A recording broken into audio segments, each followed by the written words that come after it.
मानसिक विकास के लिए ये पलायन ठीक है। आज सरकारी स्कूल के इंफ्रास्ट्रक्चर को आप ध्यान से देखिए, आप पाएंगे कि आज देश के करोड़ों बच्चे ऐसे स्कूल्स में पढ़ते हैं जहां पे न तो पर्याप्त शिक्षक हैं और न ही आधारभूत सुविधाएं हैं।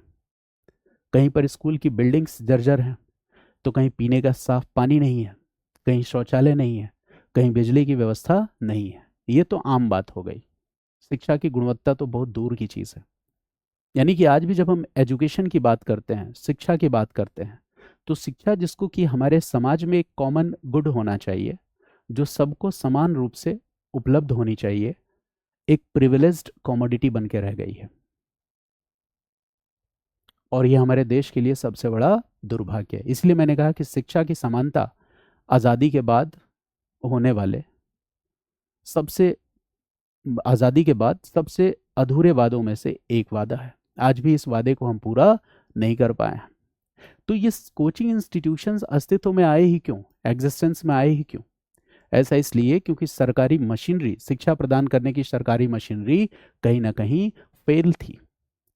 शहरों में रहने वाले लोग, संसाधन संपन्न लोग अच्छी एजुकेशंस प्राप्त कर पाते थे, अच्छे स्कूल्स और कॉलेजेस में जाते थे, अच्छे कोचिंग इंस्टीट्यूशंस तक उनकी पहुंच होती थी। अगर कोचिंग इंस्टीट्यूशंस को हम थोड़ी देर के लिए हटा भी लें, तो जो लोग संपन्न हैं, पढ़े लिखे हैं या रोजगार में हैं, शहरों में रह रहे हैं, तो बच्चा जिस परिवेश में, जिस माहौल में रहता था, उस माहौल में रहते हुए ही वो बहुत सारी नई चीज़ों को, ज़रूरी चीज़ों को सीख और समझ जाता था, जिससे वो अपने व्यक्तित्व को बेहतर बना सकता था। यानी कि कहीं ना कहीं समाज का एक हिस्सा एक प्रिविलेज्ड जोन में था और समाज का एक बहुसंख्यक हिस्सा नॉन प्रिविलेज्ड जोन में था। ये बहुसंख्यक हिस्सा कौन था?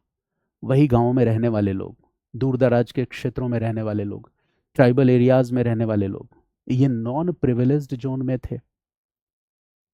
यहाँ किसी परिवार में अगर कोई पढ़ने वाला बच्चा है, तो वो परिवार जिस समाज में रहता था, उस समाज में आसपास का जो परिवेश था वो ऐसा था जिसमें वो कोई नई बात को सीख नहीं सकता था, जिसमें भविष्य में करियर अपॉर्चुनिटीज क्या होती हैं वो जान नहीं सकता था। ये जानने के लिए उसे गांव छोड़ के शहर आना ही पड़ता था। यानी कि रूरल अर्बन डिवाइड, यही थी इस समाज और इस व्यवस्था की सच्चाई। क्लास डिवाइड, आज भी है ये सच्चाई। डिजिटल डिवाइड, क्या आज भी हम डिजिटल डिवाइड को पाट पाए हैं? नहीं। और जब तक हम इन तीन बड़ी खाइयों को पाट नहीं लेते हैं, कोचिंग संस्थानों की जरूरत तो बनी ही रहेगी, जब तक रूरल अर्बन डिवाइड को हम खत्म न कर दें।